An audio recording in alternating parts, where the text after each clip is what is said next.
भिवंडी तालुक्यातील गुंदोली गावामध्ये अखंड हरिनाम सप्ताह मोठ्या उत्साहामध्ये पार पडले। गेल्या अनेक वर्षापासून गुंदोली ग्रामस्थांच्या वतीने अखंड हरिनाम सप्ताहाचे आयोजन करण्यात आले होते।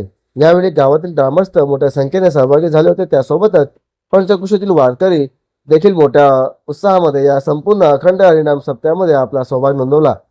विशेष म्हणजे अखंड हरिनाम सप्ताह सोहळा निमित्ताने संपूर्ण गाव पालखीसाठी एकत्र आले होते।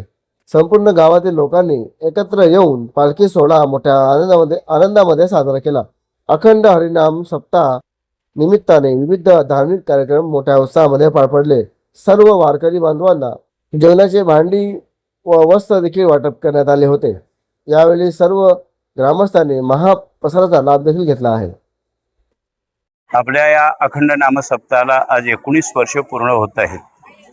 19 वर्षामध्ये आपल्या गुंदवली गावच्या ग्रामस्थ मंडळी, मग ग्रामपंचायत कमिटी असू दे, ग्रामस्थ मंडळी असू दे, महिला वर्ग असू दे, तरुण वर्ग असू दे, सर्व मंडळाच्या वतीने या नामसप्ताहाला फार मोठा सहकार्य असतो। आणि मग सहकार्य तर असतोच, पण सेवासुद्धा फार महत्त्वाची।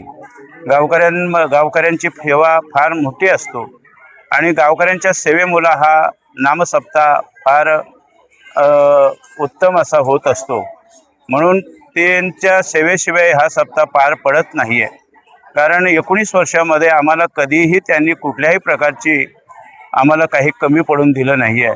आम्हाला जे वस्तू कुठल्याही रूपाने काही लागलं तरी आमच्या समोर ग्रामस्थ उभे असतात आणि मग ग्रामस्थांच्या वतीने हा नामसप्ताह आमचा फार मोठा हे होत असतो, म्हणजे चांगला पार पडत असतो।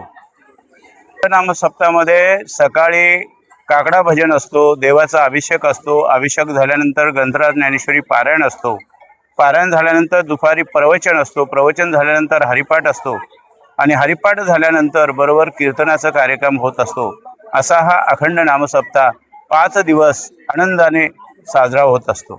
गावातली माणसं एकत्र यावे, त्यांचा उद्धार व्हावा, त्यांच्या जीवनामध्ये संस्कार व्हावे, परिवर्तन व्हावे, याच्याकरताच हा अखंड नामसप्ताह आहे।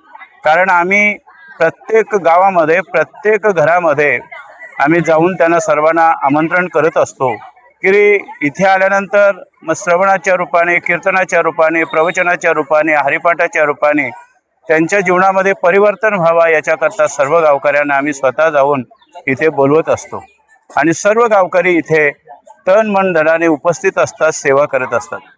आता सेवा केली म्हणजे त्यांनी आर्थिक रूपाने सुद्धा सेवा झाली, वास्तुरूपाने सुद्धा सेवा झाली, अन्नदानाच्या रूपाने सुद्धा सेवा झाली।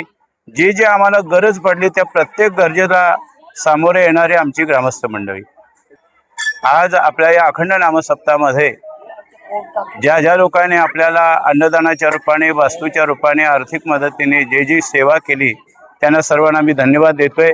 अशीच सेवा त्यांच्या जीवनामध्ये व्हावी ही प्रभूचरणी प्रार्थना करतो।